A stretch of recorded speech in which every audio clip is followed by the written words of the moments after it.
Hey guys, welcome back to the Revive Stronger podcast. I'm your host, as always, Steve Hall, and today I have Laurin Conlin back on the show. She recently co-authored a paper with Bill Campbell called Flexible versus Rigid Dieting in Resistance-Trained Individuals Seeking to Optimize Their Physiques, a randomized controlled trial.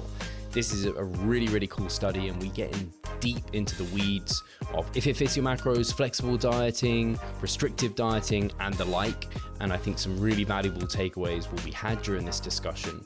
As always, guys, if you think someone might benefit from listening to our podcast, if you enjoy the podcast, leave us a review, leave us a comment, a thumbs up, all that good stuff, depending on the platform you're listening to. Share it with your friends. But without further ado, let's get into the podcast. Hi guys, welcome to the Revive Stronger podcast. I'm your host, as always, Steve Hall, and today I have Laurin Conlin back on the podcast for a one-on-one kind of session this time round, not with the other girls, but we're talking about a paper that was recently published and Laurin was heavily involved with, and it's great because it's open access, and she was in on that with Bill Campbell, who a lot of the listeners will know. So the good news is with it being open access is you can kind of open it up, we'll have it linked, and you can kind of follow along or do what you like. And the title of that paper was Flexible versus Rigid Dieting in Resistance-Trained Individuals Seeking to Optimize Their Physiques, a randomized controlled trial. So very applicable to a lot of the people listening, because I know some of the research kind of hadn't been on the population we're kind of very much interested in. So it's really great to have had that. So my first kind of question comes in as like, what made you want to do this study in the first place? I thought that'd be a great place to start. Yeah, well, first of all, thank you again for having me on. I'm so excited to talk about this. And yeah, this paper is my baby. This was my grad school research. And so, pretty much my entire program is what we were doing this, right? So it's great that we finally got it published, and we can get into kind of why it took so long. But why I wanted to do this, so I got to grad school. I was, all excited, like wanted to do research, but I didn't know really what I wanted to do. And then Dr. Campbell was my advisor, and so we sat down, me, him, and Lane. This was at the end of 2014. And so we said, what would be interesting and to do, and we just kind of started throwing some ideas around, and kind of landed on this, like nobody's looked at a meal plan versus macros. And this was very much, and I always try to tell people like it's 2021, which is very different life than 2014 as far as IFYM, meal plans, that whole kind of thing. Like I would say between 2013 to 2015 was the absolute like reckoning in the industry of like, if you follow a meal plan, like you're a stupid bro, and that whole kind of concept, right? And if you're doing steady state cardio and you're not doing HIIT, like you don't even science, like that whole kind of mindset was like so prolific. And also that was kind of as social media, like especially Instagram, was like really taking off. So there was just like a lot going on in that time frame, right? And so we just thought, why don't we look at this? Like nobody has looked at this. And even, I was talking to Campbell about this on our podcast recently. And he was like, I was very skeptical. Like, he's like, you were the person who introduced me to like flexible dieting and this whole thing. Like, he's like, is this really like a thing? Like, he's like, whatever, we'll do a research project on it. Like, cool. So that was really my intention. Was I had been competing for a few years. I had known some of the people heavily involved in, emerging that community, Dr. Joe, Lane, all those people, right? So it's like, okay, this seems like everything that everybody's doing. Why don't we study it? And of course, understandable that this is, at the time, my lens was a lot more narrow than it is now, right? Because, you're still new in the process and you're learning a lot of things. And I just thought, oh, okay, it would be cool to look at these two things head on. But really, I learned so many more things that are actually applicable to everybody, not just people who are tracking macros or not. So it was actually a really cool project when I was able to detach from it afterwards. But that was really it. The intent was, all we hear about is how meal plans are bad. This flexible dieting thing seems like it's taken off. And the thing with research is you can't just be like, I want to do this study. Like, it has to get approved, it has to go through the whole process. And there has to be a reasoning behind it. And because there hadn't been a study that looked at this, I pretty much had to say, well, let me pull some of the literature that is applicable, meld it together, and then present it as like a, hey, is this a legitimate study? Let's create the methods and all of that. So I took from a few places, and one of the first places that I looked at which is still very applicable today, is the idea of weight regain. And I was very interested in that because at the time, like I said, I had started competing. I just finished my undergrad. I had started coaching people. So I was kind of in the mix of all this and understanding, okay, it's not just about the diet, it's what happens afterwards, right? And we were hearing, again, this horror stories of, oh my God, I followed this meal plan and then I just binged for 2 years and now I'm here, right? Like not really understanding that it necessarily wasn't the meal plan, but we can get to that. So anyways, looking at it as like, all right, well, there's something to this weight regain thing. So trying to pull together some of the weight regain literature, yo-yo dieting, and then pulling together some of, at the time that I falsely thought, looking at dietary restraint as like flexible or rigid. And, you know, when you think of flexible dieting, that seemed very flexible in comparison to a meal plan, right? So it was like, all right, this is flexible restraint versus rigid restraint. So we're kind of putting all of these things together. And that was really how we started. And yeah.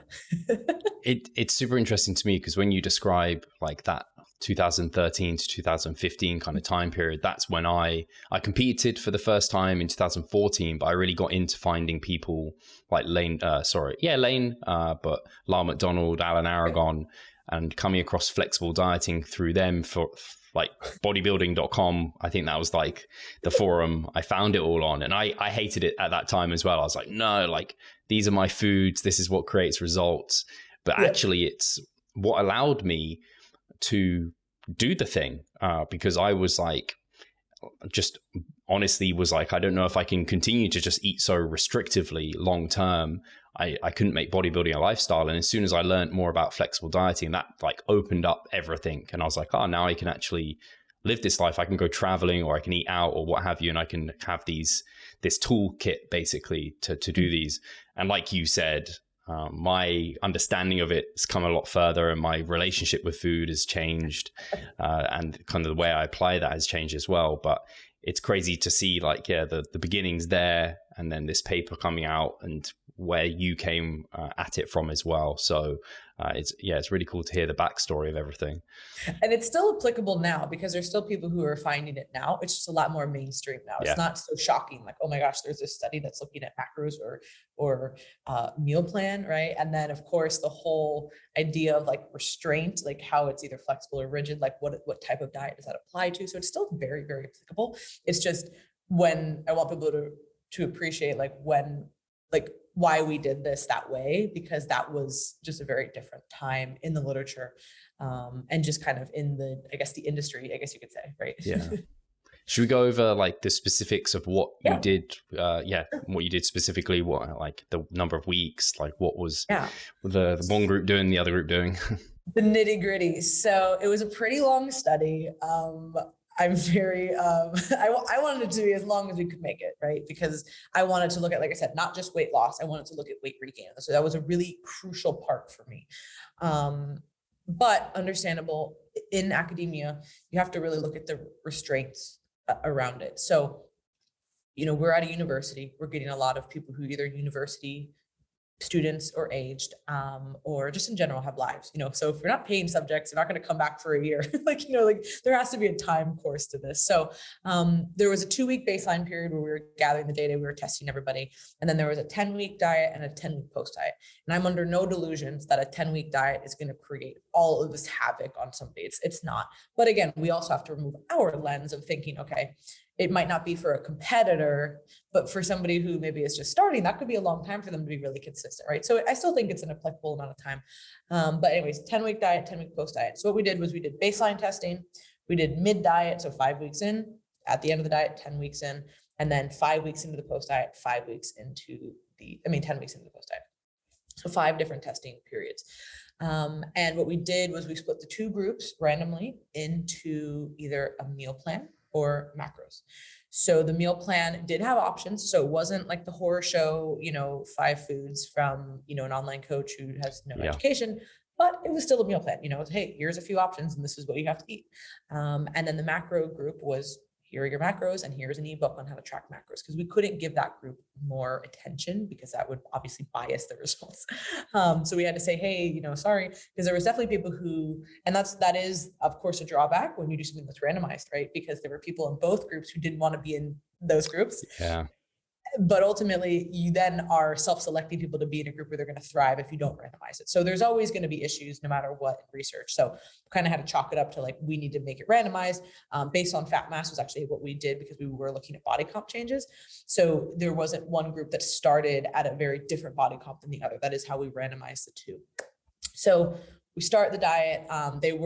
We had like a 3-tier system. So what we wanted to do for most people was a 25% caloric reduction from their suggested maintenance calories. And how we looked at that was 2 days during the week, 1 day weekend dietary recall. So what we looked at was either, 25% reduction of that, or if there was a big mismatch between their RMR or their reported calories, we took 15% off of their RMR.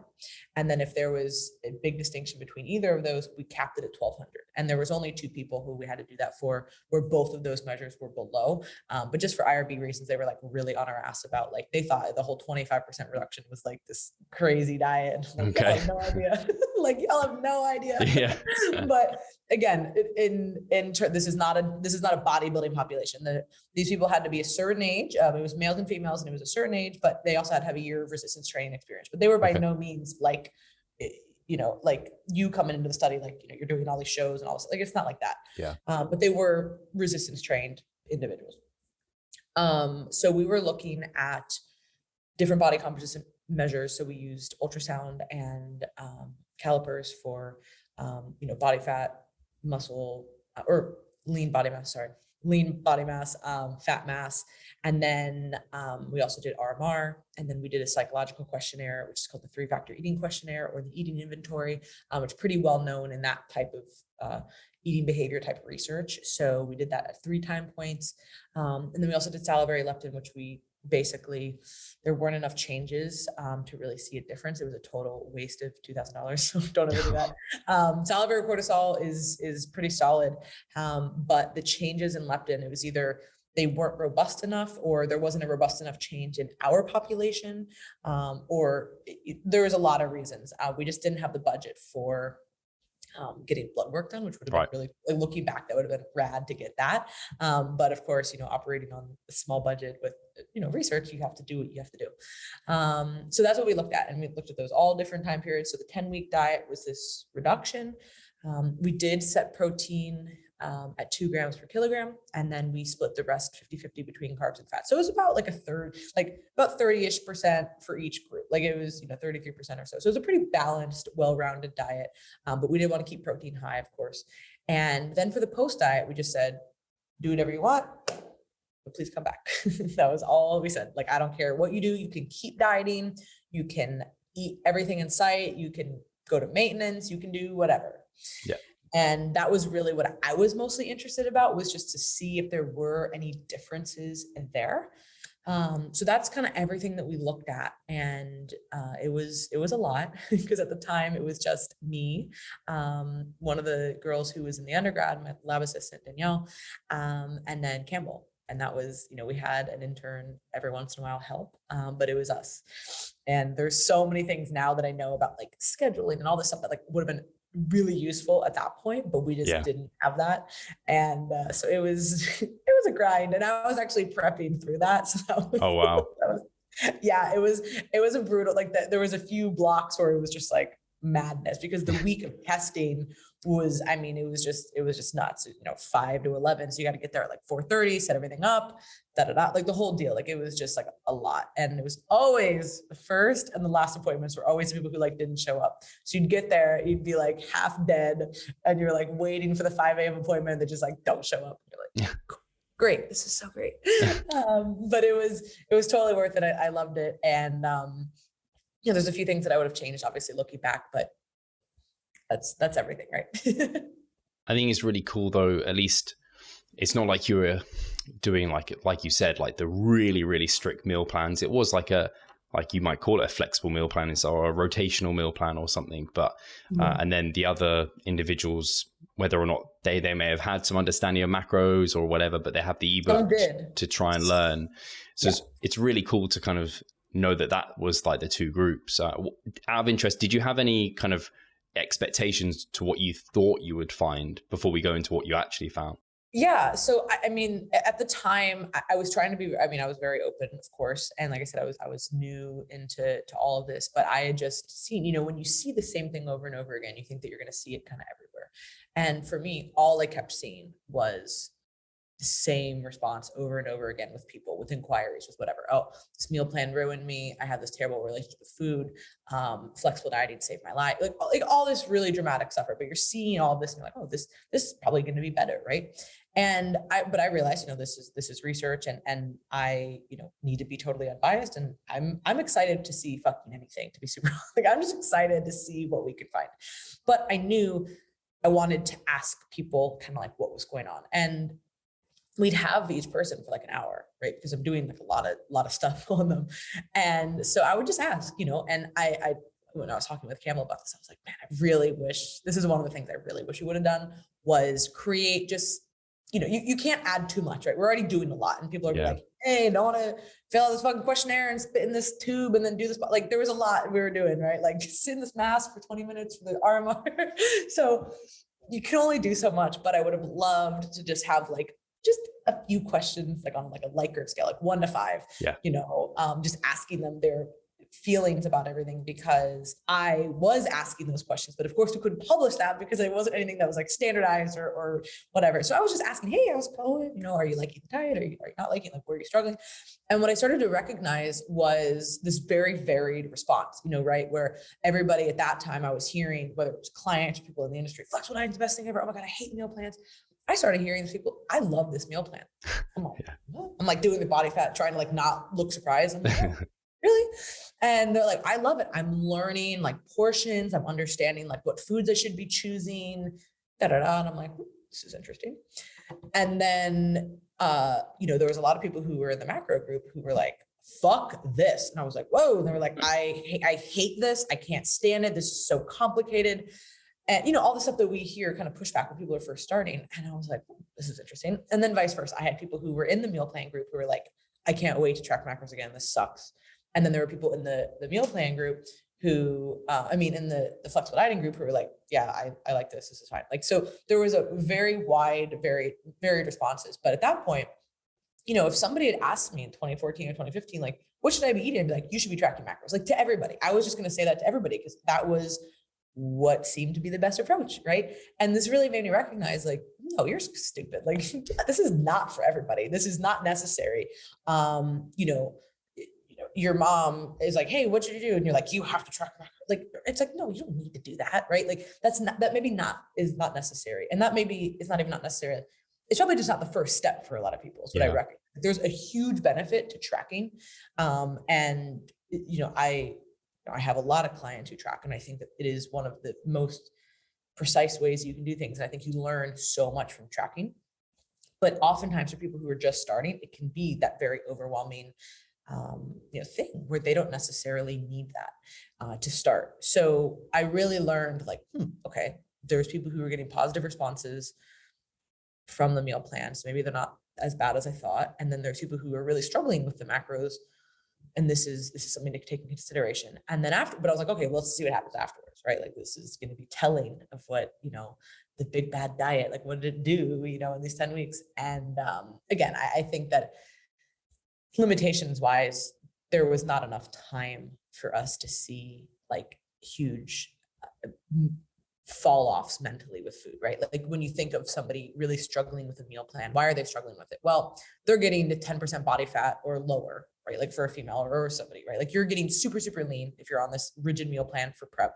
You have no substitutions whatsoever. And you also have somebody, typically a coach or somebody in your life, who is saying, hey, you need to eat this because I said so, no substitution. So there's a lot of different factors in play versus this situation where I'm like, hey, here's this flexible meal plan. I said, no, choices on this meal plan, and you're doing it because you want to do it, and I'm not yelling at you for it. So there was like, I didn't expect to see the same issues, but I was just interested. Okay, are we going to see big differences here?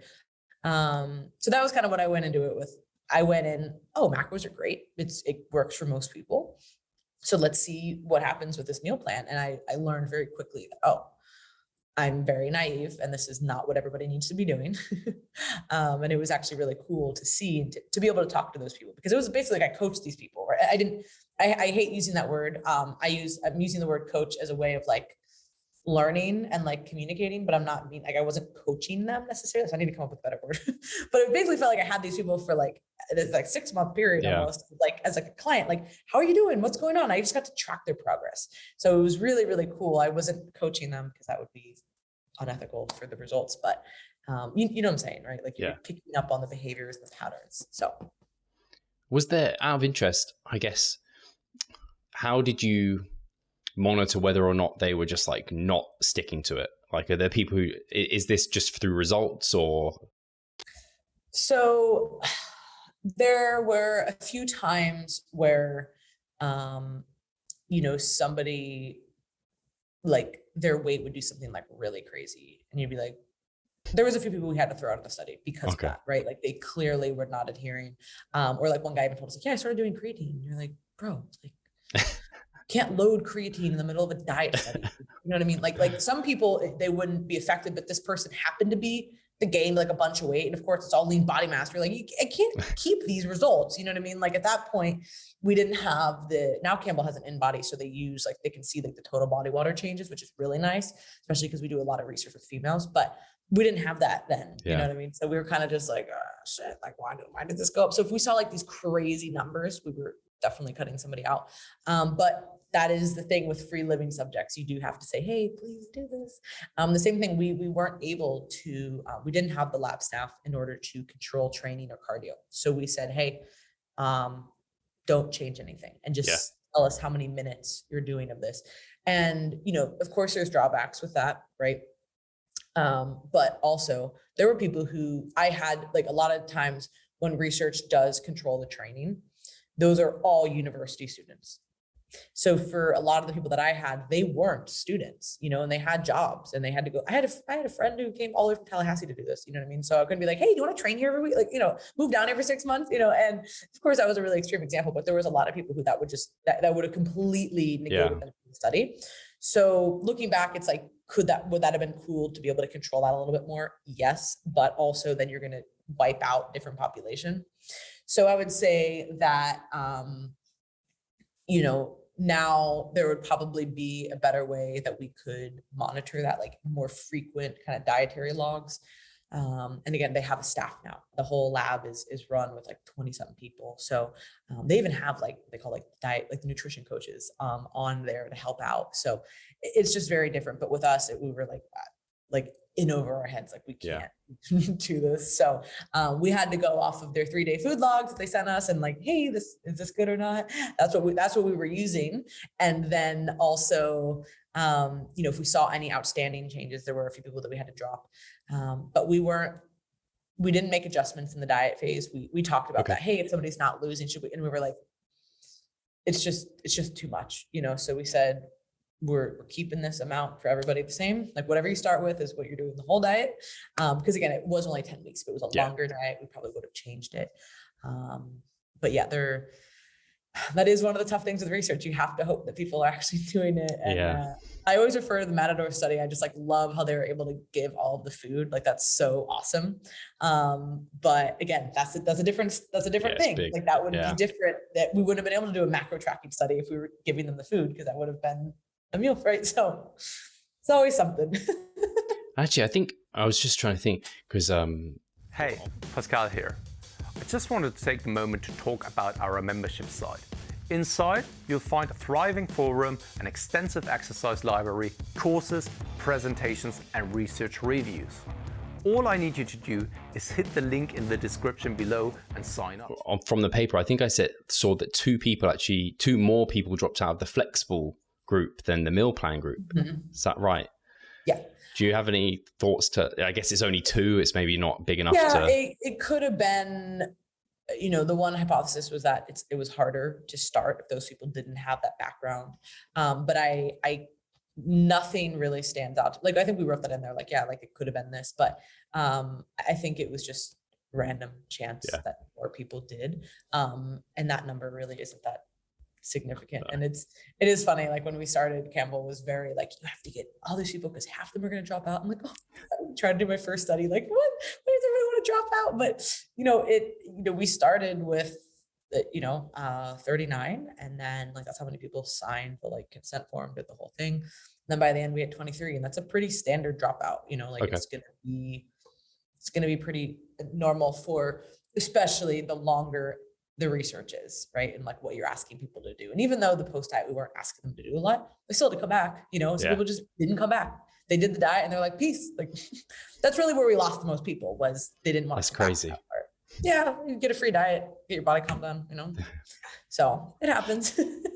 But I was like, damn you didn't have to do anything. Just like, shut up. The only other thought I had was, I wonder if, do you remember kind of what the diet plan looked like when you were, or the meal plan? Was it like pretty normal? It was like normal. I think we have a sample in the actual paper, like right here. I probably missed it. No, it's fine. I could be wrong. When you read something 100 times and then you like can't remember a detail. Here we go. Yeah. So it actually is in there. This was like a sample, breakfast, egg whites, eggs, avocado, spinach, toast, like fucking fruit. Okay. Chicken, potato, broccoli, almonds, yogurt, peanut butter, berry. Like it was basically 3 meals and a snack. Ground beef, lettuce, brown rice, like, just kind of normal foods, because we didn't want it to be something where obviously we weren't having extravagant meals, because that, first of all, college budget. Second of all, we don't know if these people know how to cook. And then third, like it just want to keep it as easy as possible. So it was very, what you would consider basic food, but it was by no means like tilapia, asparagus, and kheer. It was fish and rice cake. Yeah, it was actually food like that we would all, honestly, probably what I would normally eat now. Yeah. So, like it's just a like literal just meal plan. It was probably similar to what a lot of the flexible, actually, I don't know. Because again, back in the day, flexible dieting, everybody was doing crazy shit with their macros. So I actually don't know. But yeah, it was pretty just basic, which sounds great. That's kind of how I would probably say, well, you definitely right now because you're prepping, but like even me, like I eat pretty basic stuff. And then, but those few meals a week that I go out and I enjoy stuff and like go out to eat or whatever, like that's where that more flexibility kind of comes in. And when you're on that plan, you don't have any of that. So that kind of does get a little bit old. Yeah. But yeah, it was basic. It's interesting to hear it just because, I guess some of the people at that time probably who were following meal plans, it was probably like, I don't know, their coach was telling them to eat things. And it's like, I hate whatever that fish or whatever it is. And it's like, when it's something like that meal plan, that sounds like you said, it sounds like just the foundation of what everyone's diet should kind of look like. And that's where I've argued a lot now, well, not argued, but not in, I guess, a mean way, but like my whole point of what flexible dieting should look like is we swung so far the other way that we forgot what like a healthy diet looks like in the name of tracking macros.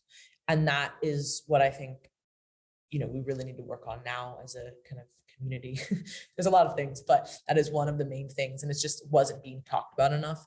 And kind of since like 2019, I've been like, really need to talk about this. And I'm really glad that we didn't publish the paper until now, because I was actually able to add in, I made it very clear, like it's like abundantly clear my position on all of that, like to where the point was like Campbell tried to like take one part out and I was like, nope, keep it in. I don't want people to read this and not understand that. You know what I mean? Like it should be crystal clear that dietary, like flexible restraint does not equal IFOM. It can, but it doesn't always. So, but we can get into that. So as far as the results go, pretty much, everybody lost body fat. Like all the normal measurements happened as far as, body comp changes you would expect in a calorie deficit. So pretty much across the board, there was no changes except for, positive body composition changes, which cool, that rocks. That's exciting. And most people lost mostly body fat because protein was high in both groups. And we've seen this repeatedly in other research. When you keep protein high in somebody's resistance training, you're going to do a better job at maintaining lean body mass. We all know these things, but again, this is definitely one of those things where, especially back then, people were actually questioning the efficacy of macro tracking. Like this doesn't work. It's like, well, it does, like, you know what I mean? Like it does work. That's how numbers operate. But so we were able to show that. And then as far as afterwards, again, everybody kind of gained similarly. But the one difference that was pretty interesting was that lean body mass increased in the flexible group. And that was definitely it was a significant difference. It wasn't just like, oh, a small one. It was like we went over it like a million times. We were like, because everything, especially in the diet phase, had been like nothing, which was still exciting to us. Like, okay, cool. Like there's no difference. And then we're like, this stark change, like, whoa. And we went back and we looked at everything. We looked at, okay, the diet logs. What did they say? Was there any statistical differences really there? Was there differences time spent training, differences time spent cardio, differences in the, eating inventory, like all these different things. And there really wasn't that much. And, we went back and forth about this so much. And, consulted other people. I talked to Eric Helms about this a lot. And we just thought, okay, well, maybe I just started to chalk it up to like, whatever, there's no differences here. And the one thing actually, he wrote about it in Mass this past, I think it was this past month. Yeah. And of course, Eric always has a great take. And I'm like reading this and I'm like, this motherfucker, like how did I not think of that? Like when you're so close to a problem, you can't get away from it. So he made a really great point. And again, I don't hang my hat, why did I say this word, my hat? I don't hang my hat on this, like finding it all. To me, if nobody ever replicated it again, like it's okay. But it was a pretty striking thing to see, like, why is this? So his hypothesis, which actually I think is a one that makes a lot of sense.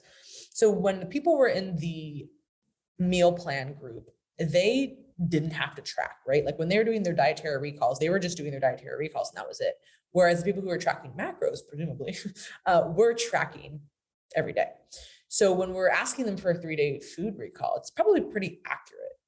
So when we looked afterwards with the 3-day food logs and we actually saw what people were reporting, remember how you said, like, how do you know if they're actually doing this? Yeah. What they were reporting in the rigid group, they were barely eating anymore, but they gained some body fat. So you're like, that's kind of weird. Whereas the flexible dieting group, it actually was pretty on par. Like they said they increased by this much and their weight increased.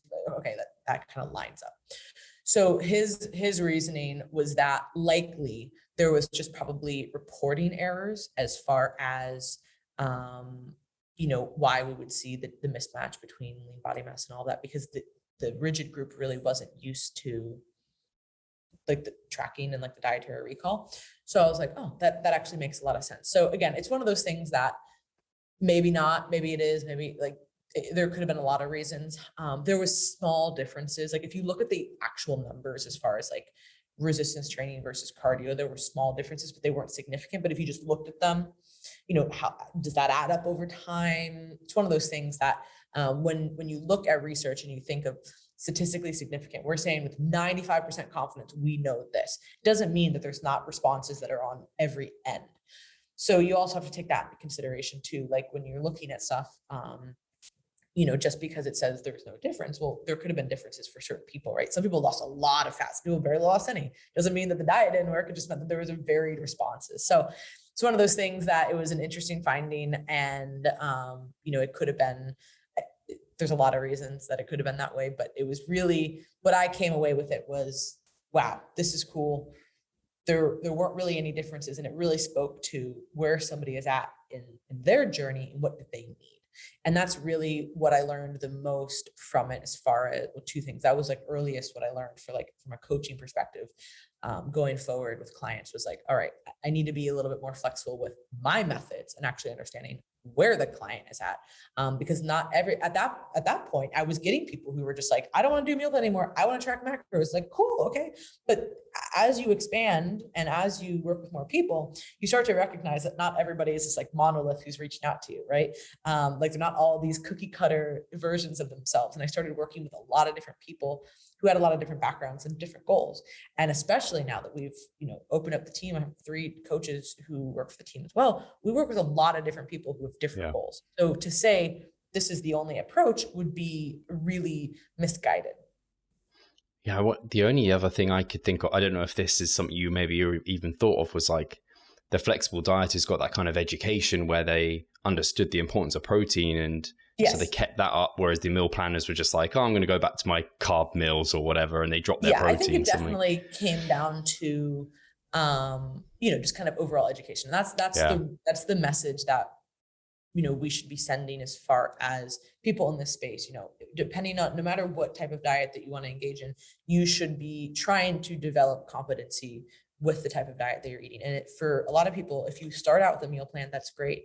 But it can't just stop there. It has to go, okay, maybe meal plan to then self-created meal plan to then tracking habits. We're really big on our team about tracking habits. And it's like, it's funny, we kind of said, going back to that like basic meal plan. Some people, I started recognizing this when I would have clients who were hitting their targets.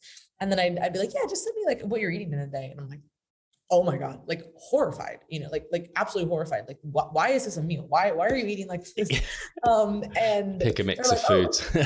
just random ass foods, random times. And, when you're tracking your macros, you can do that, right? Like it all adds up at the end of the day. And that's true. And that's certainly better than just haphazardly overeating.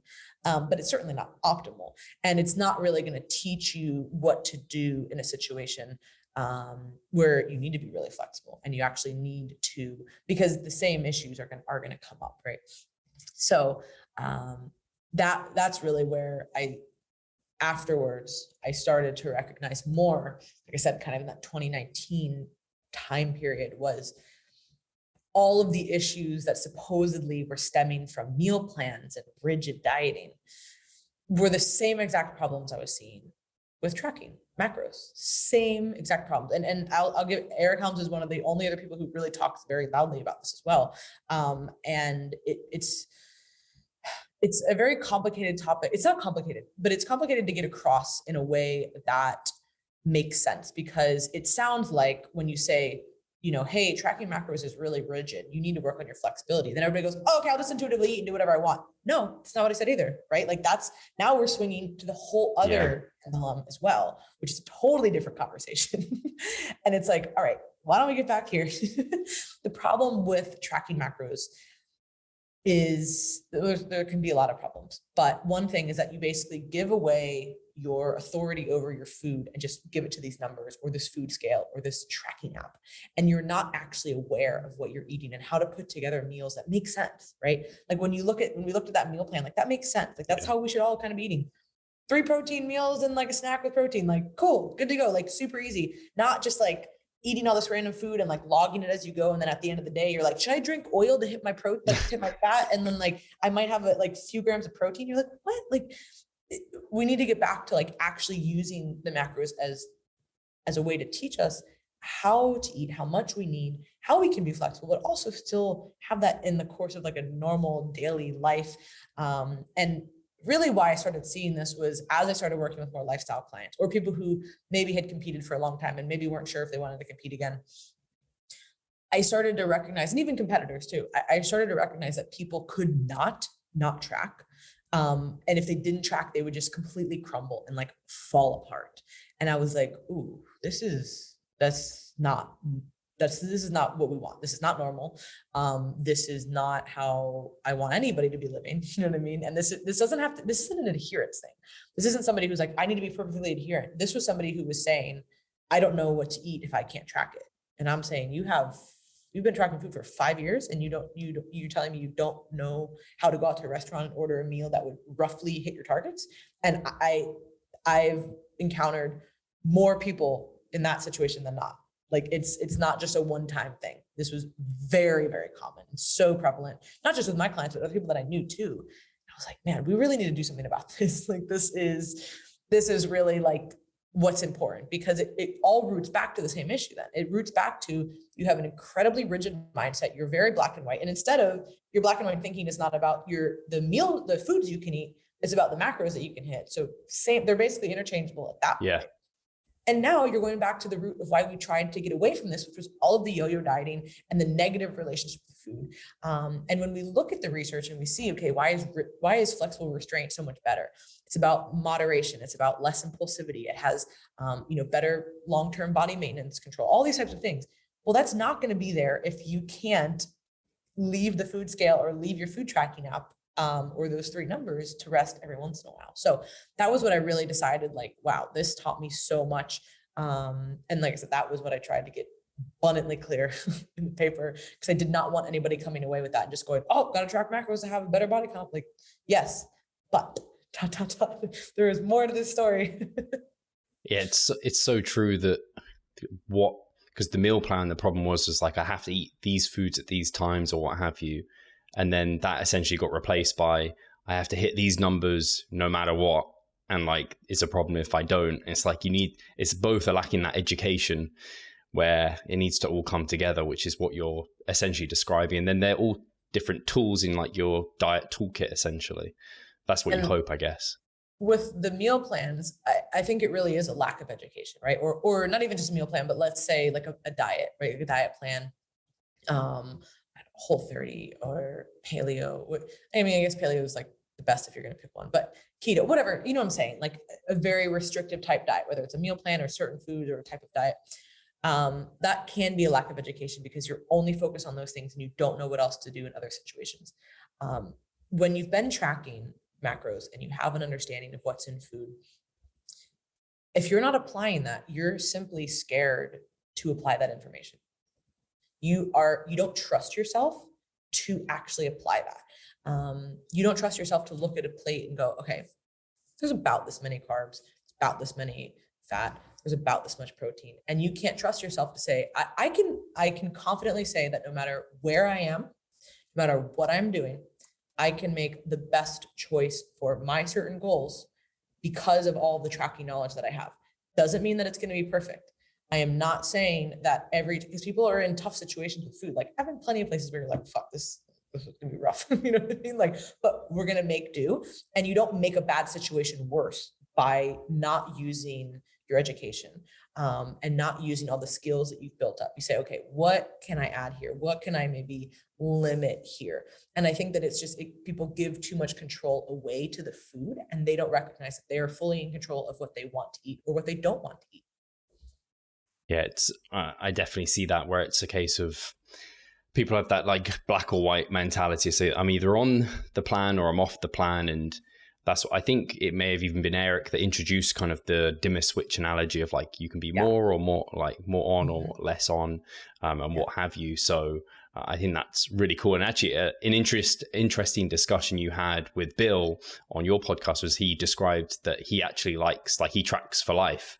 And you're kind of having this like discussion of, if someone just heard that, they might think that sounds completely terrible, but it actually depends on how that person's kind of implementing it and whether or not, like you said, they've got the skill set in addition to that. And I think this is where when somebody says, yeah, I track stuff, and I always try to use myself as an example because I know the most about myself and what I do, right? And people will be like, okay, well, how do you eat if you're not tracking?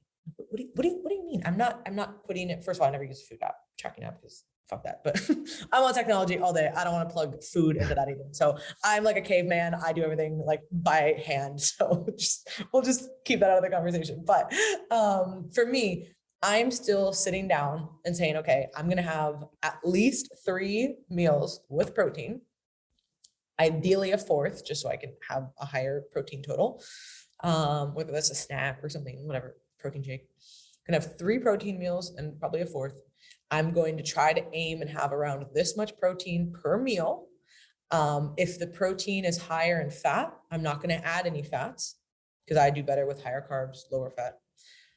I'm going to try to have roughly this many fruits and vegetables per day.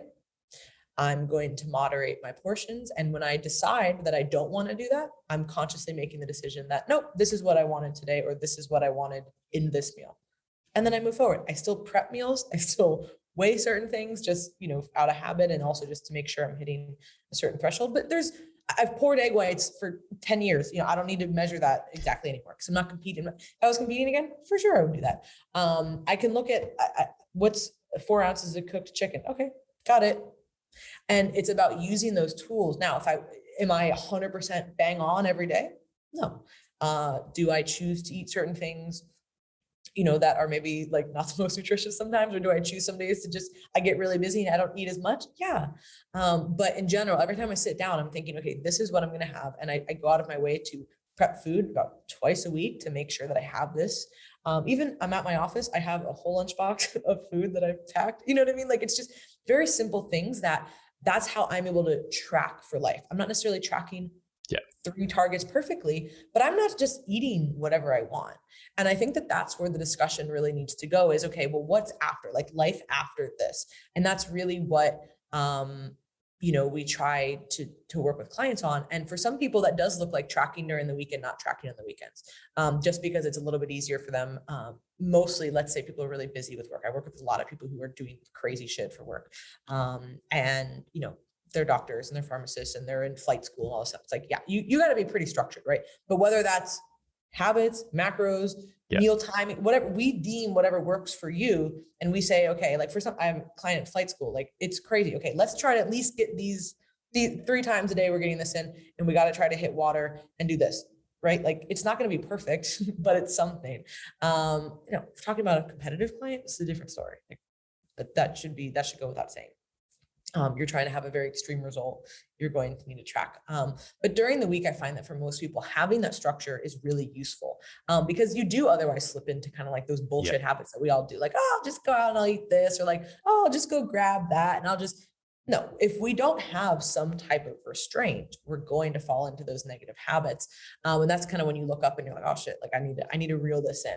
So if you really want to if you want to maintain with little effort, you still need to prep and plan things and have a game plan for the week. And even on the weekends, I'm not saying like the weekend are just like do whatever, but there's typically obviously more laxity. Like you might sleep in, or maybe, you go, like I train and go to jujitsu on Saturdays when I'm home. So I have a large span of time where I'm probably not eating. So I have a bigger breakfast, kind of like an awkward meal, and then a big dinner, or I might go out right. So there's going to be flexibility there, but it's just really important for people to recognize that you're probably going to be tracking something or some combination of things for forever if you want to have optimal body composition, health, performance, all of that. But we have to kind of move past this obsessive, neurotic tracking that doesn't allow you to navigate life. Hi guys, Steve here. Just wanted to take a moment of your time to remind you of our online coaching service. At Revive Stronger, we pride ourselves on providing personalized service that will take your physique and knowledge to the next level. If you're interested, check the description and sign up. Yeah, I think actually a really easy example I remember seeing sometimes is like, even in contest prep, I don't think that you may have a different opinion to this, but in contest prep, like hitting specific numbers like, 202 protein or like 36 fats or something. It's like that level of, and if you want to just follow a meal plan, if you're going to want to be that precise, I think like things like that, it's like you're saying, and you can have ranges. And then, like you said, you can move away to habits, and it's like, and you can go in between all of those things. Right. Yeah. And that's the cool part about it is once you have that baseline of education, you can easily move between them. Now, I don't mean to downplay this because it's not easy right away. No. And, I've had an eating disorder. I mean, it was many years ago, but I have that background. A lot of clients I work with either have had eating disorders, or they've had just disordered eating, or they've just been through the ringer, with all this, tracking, competing, all this type of stuff. So there's a lot of issues, and typically food issues are other issues, right? And they just kind of come out in food. So there's a lot of things to unpack there. So I'm not trying to say that this is so easy. This took me many years to be able to do and to moderate myself. But it took time. And the only way I was able to actually learn how to moderate myself was to actually do it and to fail and to go through it. And that's what we do with clients. And it's a shitty process because I hate to be like, yeah, well, throw you to the wolves and then like come back and tell me what fucked up, and then we'll adjust it for next time. And then like, hopefully it's like less of a fuck up. And then we'll eventually get to a point where we can handle this like no problem. But it does take that. And you do have to be willing to confront those issues. And it's not going to go away overnight. And, there's many clients who pick it up like that. Oh, sure. Untracked meal. Got it. Oh, I don't have to track this week. Okay, great. Or, oh, I got back on it. No problem. Right. Like that, going in between those, it can be very seamless for some people, but other people, it takes a lot longer. And the answer, in my opinion, is not to cling tighter to tracking. And I think that is just, the fallacy of when I might say, let's be more flexible with our tracking, that doesn't mean that it's just eat whatever. But when somebody's telling me they can't, if they get sprung on them, hey, all the coworkers, like, we're going to lunch today or whatever, or like, oh, significant others, like, let's go out to dinner, and you can't moderate that because you're not going to be able to hit your targets. This is where it's starting to like run into your life and to really affect you. So that's what I want people to be able to handle. And I think that even if you are prepping, and I'm big on this, like when I was prepping, like I would be eating out. I mean, I just had to travel a lot. So it's like, I learned like there was no other option. I had to be flexible, you know what I mean? And I always say this, like, I'm not going out of my way to eat out or to like to estimate, but I had to do it, you know what I mean? And it's still, still worked. So I think that it's just about, again, you have that choice. Like you can always make the choice, whether you want to or not. You can get, grilled fish or chicken and veggies. Like it might not be fun, but you can still do it. So that's where I think we need to just take that back and say, okay, let's really be realistic with our habits and our relationship with food. And this is where we're going to see the lifetime sustainability. And everybody likes to say, oh, macros are much more sustainable. They are, until they become a crutch. And then we have to move past it and say, okay, this is a tool and it's sustainable for life because it's a tool. But we can't just say like, if I took somebody's MyFitnessPal away or their food scale and they don't know how to eat now, that's no longer a sustainable tool. Yeah, no, I completely agree. It's because for me personally, I'm probably I'm basically what Bill is. Like I like tracking. It gives me that confidence that I know I'm nailing things. But it's like you say, if I'm on holiday or if I'm going to like a friend's or like I'm eating dinner at my girlfriend's, it's not, I don't kind of unpack my food scale or take it with me like on the plane.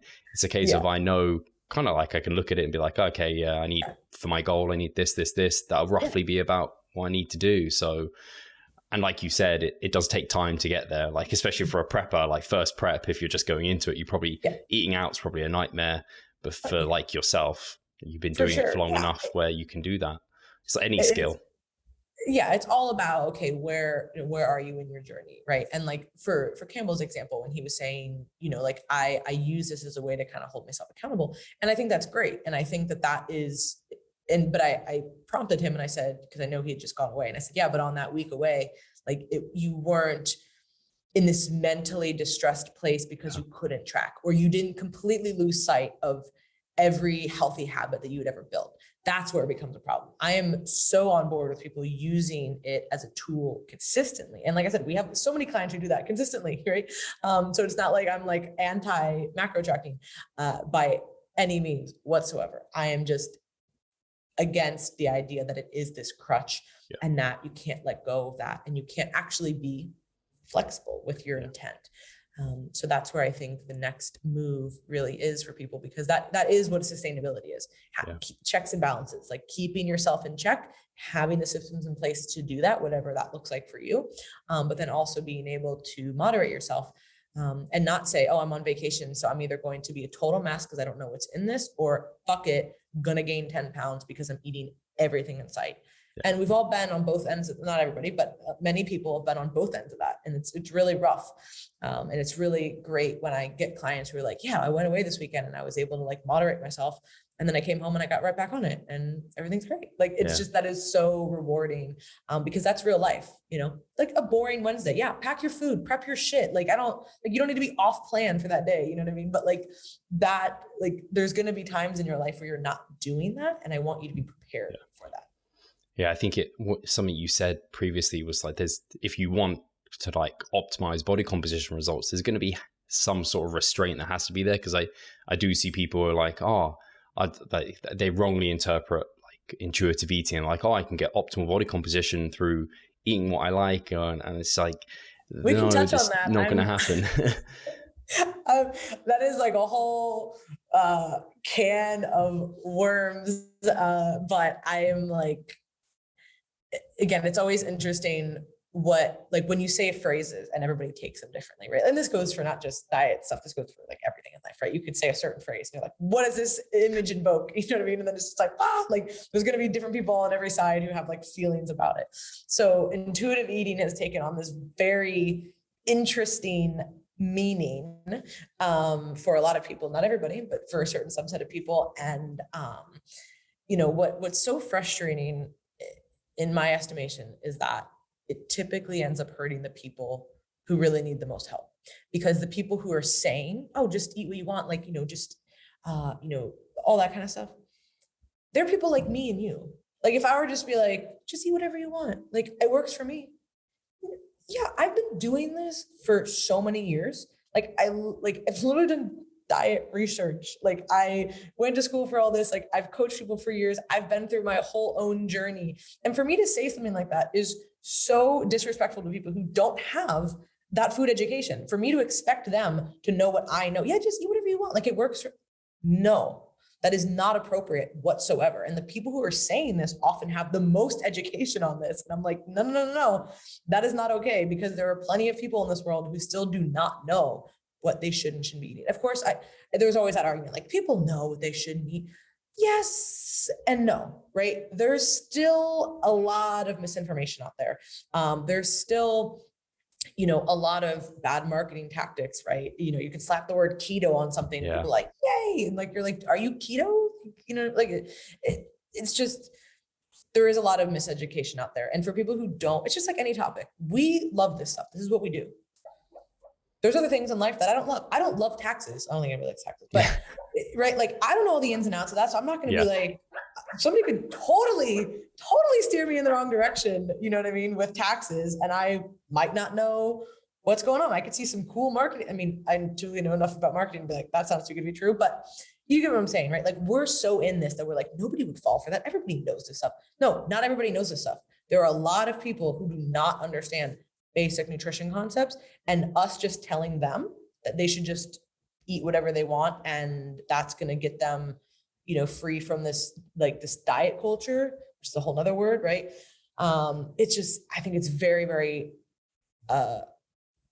it's misinformed. It just really isn't the right approach. And I think that we need to have just a much more nuanced approach to that conversation. And again, I'm clearly somebody who doesn't support, we need to track food 24/7. You know what I mean?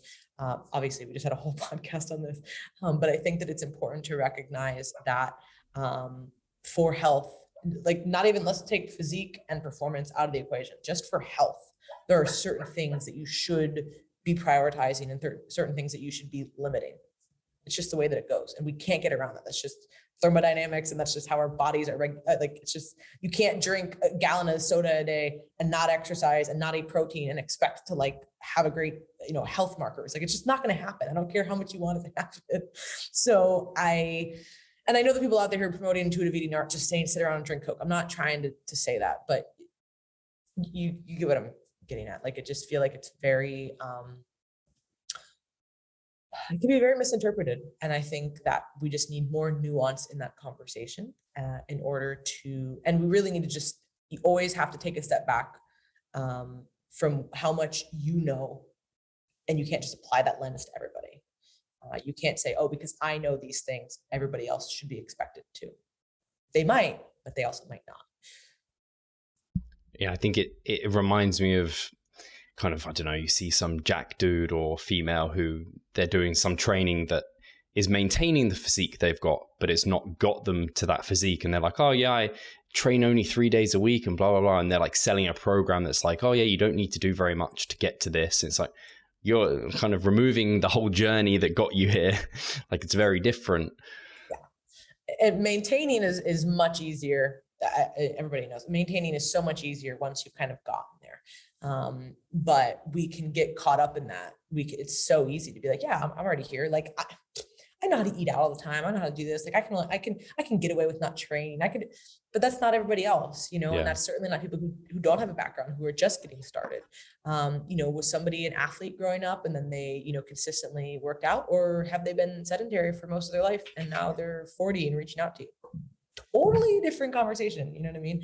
And I think that we just need to just provide more nuance and context to everybody whenever we're talking about these kinds of things. And it's really tough, especially on something like social media, because, you know, on the podcast, we're able to discuss things. And what I've just always loved podcasts, because you're able to say things and then, you know, maybe you don't say everything the right way, right? Like there's probably certain things I could listen back to, like, I didn't want to say that or say it that way. Yeah. But ultimately it's this like long form dialogue, right? And you just kind of get all the information out there and you're able to kind of, there's been times where I've been on podcasts and I say something and I'm like, wait, that's not what I meant. Like here, let's redo this. Right. And I think that's important because on social media, whether it's any kind of these apps, it's so high dopamine and so like short-term attention that everybody needs the thing that like is going to get that attention, right? Whether it's like the 7-second clip or this crazy thumbnail or this like, you know, this graphic that says this really controversial thing. And like, that's what hooks people, right? But you're not able, when you have nuance, when you provide nuance on there, people really don't want to dive into it, which is why if you look at a lot of scientists and people who are just highly nuanced, like what do they mostly do? They're mostly on podcasts, right? Where they're writing, so they can get all of their information out there. And I get it, because again, something like, I don't give a fuck about taxes. I mean, again, I do, but like, you know what I'm saying? Yeah. I'm not going to spend my life, I'm not going to dedicate my life to learning about taxes. So I'm going to hire a CPA and I'm going to hire a team of people who are going to help me.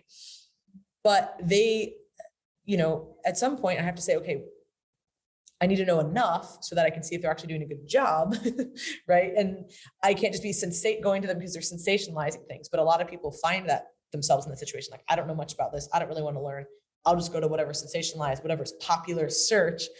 And then they end up in the situation where it is lacking nuance. And that's just the world that we live in. So I think that it's important to have these discussions and hopefully things start to change, because the big swings are just like, it's so common in the industry, of course, but I don't think I think it is doing a disservice to a lot of people who need that help.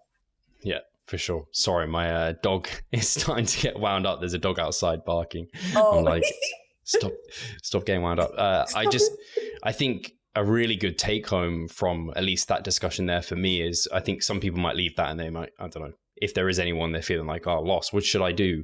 And like, what should I pick? Intuitive eating, tracking. And the kind of whole point of that discussion was there isn't one thing. It's a case of like using the tool that is appropriate to you and your goals now. And I think as well, education. So maybe reading like the ebook. I don't know if that ebook is available for people to buy as well, but something like that, if they're listening and they're like, I have no idea what macros are or something, then getting that baseline education, that's kind of the starting point. And then getting an understanding of, it's not just like calories and macros, there's composition and timing, which influences everything as well. And I just think that the great thing with the paper is it showed that like there are different tools that are going to work. You don't need to like pick one and say like, this is the dogmatic thing that everyone has to follow. Yeah. And that's the hard answer. That's the not exciting answer, but and that's why people get frustrated with science. Yeah.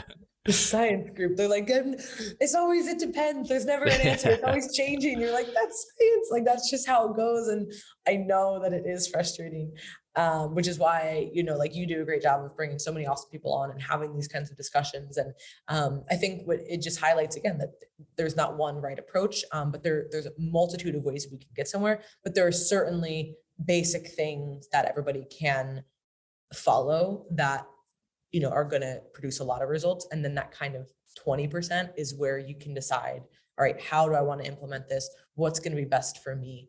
And just really focusing on those like big things you can do, training, being active, eating protein, moderating your portions, like those types of things. If you can weave that into really any type of diet or way of eating, because diet doesn't mean calorie deficit, just what you're eating, you're going to be very successful. Fantastic. And I guess the best way is to get started. So just start. There is never too late of a time to get started on this kind of stuff. And I know that it feels, it can feel very overwhelming, especially because there are so many people who have these like amazing bodies and you're like, oh my God, I'll never look like that, or I'll never, and it's like that, or, you see somebody who's like a crazy athlete. You're like, I could never do that. Well, you're probably like, I'll be honest, probably not, or like you're probably not going to be that person. And that's totally cool. You have to recognize, okay, what do I want to do? What do I want to start working towards? And how is this going to benefit me? Like I started doing jujitsu almost 2 years ago. I'm a very slow learner, like very slow learner just in general, especially with like things that are like physical like that. And when I first started, I was going like once a week. So it's not really like I was, going a ton, but I would say like January of like 2020, I started going 2 to 3 times a week. And there are people who've come in far after me, who have far past me. But there's people who clearly are, high level competitors and all this stuff. And I look at that and I'm like, it can be hard because you're like, damn, I should be farther ahead, right? Like, we always think that people who always want more are always thinking I should be farther. And then I have to go, okay, I'm going 2 to 3 times a week, sometimes not at all if I'm traveling. This is not my life. I started later. Like there's just so many things, right? I'm not doing this to be like the best like blue belt in the world. I'm not even a blue belt yet, but you know what I'm saying? Like, I'm not trying to be this like person. I'm just like, I like this because there's a lot of things that I like about it and I want to do it and I want to progress for me. And that's what I'm going to do. And that can be the same thing for anybody listening. So it's just about diving into it and saying, what can I get from this? How is this going to benefit me? Why do I want this? And going back to that, like everybody, it sounds so cheesy, but it really is true. Like, why are you going back? Like, why are you doing this? You need to have that in the forefront of your mind. Is it because, man, you got some blood work back and it was pretty sketchy? Like you need to get healthier. Okay, that's an important thing. Do you not have any energy? Can you not focus at work? Can you not perform? Can you not play with your kids?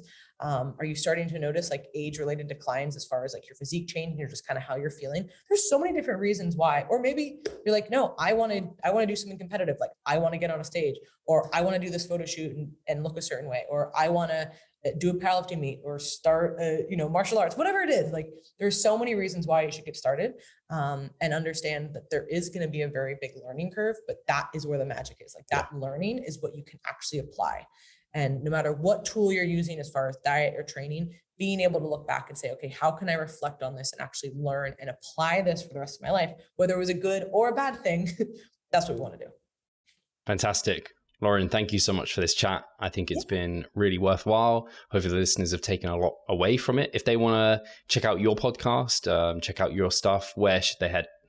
So you can go to teamlocofit.com. We have everything on there. Our podcast is called Team LocoFit Roundtable, and it's on all the podcast platforms. But basically the website has everything: podcasts, articles, coaching, more about us, books, etc. So fantastic. And is there a macro tracking ebook? It's not that ebook, but there is an ebook. It's called Foundations of Food Education. So it's very similar. nice. It's basics of macros, portions, there's some meal templates in there, grocery lists, like that kind of stuff. Just awesome. Like a very basic. So yes, that is on our website as well. Cool. Guys, thank you very much for listening. Thank you again, Laurin, and we'll talk to you soon. Thank you.